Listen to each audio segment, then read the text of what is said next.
Reactions here, Anthony. Isn't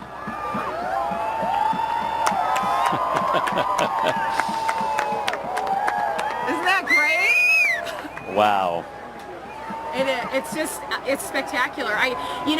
As you're leading up to doing these stories, Anthony, I'm sure you heard as well, people describe, if they've seen them before, just how everyone reacts in a different way. And I was feeling so anxious, like the mayor was, just to see this happen. And now to take it in, it's just breathtaking. Even on television, for everything it's a payoff. Yes, it really is. Yeah. And the cheers and the oohs and the ahs. We had talked to a woman a little bit earlier who said she was planning to start crying because she felt that this was such an emotional experience for her. And I think to be in a place like this, can you hear the car alarm? Apparently the car is excited about the eclipse as well to the left of us right now.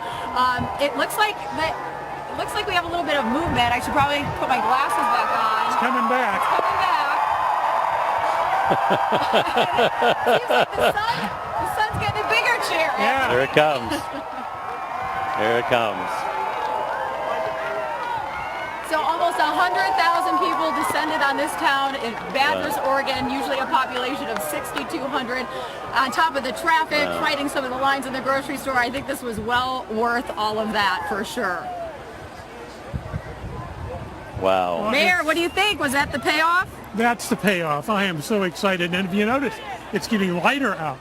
And warmer a little warmer, bit. yeah. It was very odd. As you're leading up into the eclipse itself, I will tell you, as you guys go to experience it, you start feeling a temperature drop, and they talk about that little bit of breeze. We saw some birds start flying around. It almost looks like twilight. It's an incredible experience, and I can't wait for the rest of the country to have that experience. And it's now moving at 2,237 miles an hour, so good luck to you. Jamie, thank you. Bill Harwood, this never gets old, does it? How many of these have you seen? No, this is number one as a total eclipse. I am thrilled to death, though, to watch that video from Madras because it gives us a hint of what we're going to see here in just a few minutes. The moon is about, I'm guessing, 20 to 25% over the sun as viewed from right here in Carbondale.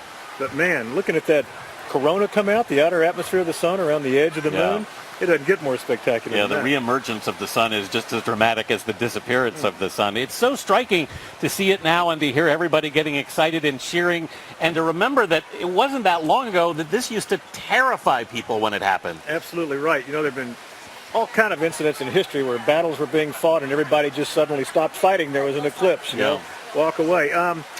You know, as it's been said, it's not that eclipses are totally rare. I think what's making this one so totally riveting is social media, the connectivity we all have to share the event across the nation along this path of totality. It's just remarkable. Well, it was not that long ago. The first photograph of a solar eclipse was taken at an observatory in Prussia in 1851, the very first picture, and to think of how many millions of photographs will be taken today. Oh, absolutely. That's everything from smartphone cameras that the public is going to be using to the scientists all along this eclipse track.